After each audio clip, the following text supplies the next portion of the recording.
Monsoon के दौरान dengue के मच्छर ज्यादा पनपते हैं। इस दौरान इस बीमारी का खतरा ज्यादा बना रहता है। देश में कोरोना वायरस महामारी चल रही है। ऐसे में अगर किसी को डेंगू हो जाता है तो ये उनकी मुश्किलें बढ़ सकती हैं। ऐसे में जानते हैं इस दौरान डेंगू के मच्छरों से कैसे बचा जा सकता है।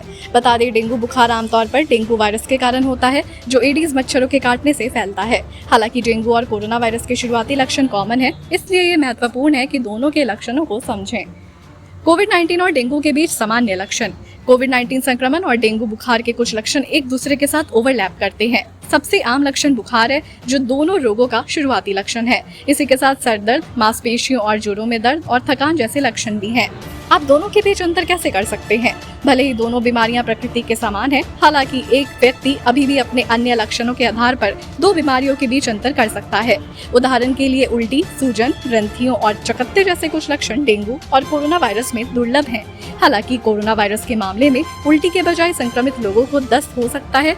शुरुआत में बुखार, खांसी और सांस की तकलीफ कोविड-19 के एकमात्र सूचित लक्षण थे, लेकिन कुछ समय बाद कोविड-19 से संक्रमित लोगों के साथ अन्य लक्षण भी देखे गए, जिसमें स्वाद और गंध को ना पहचान पाना, त्वचा, पैर की उंगलियों पर घाव और चकत्ते जैसे लक्षण शामिल हैं।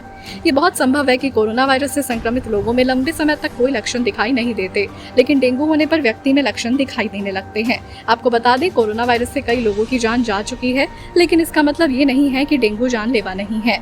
दोनों बीमारियां जानलेवा हो सकती हैं और उपचार के लिए चिकित्सा की आवश्यकता होती है।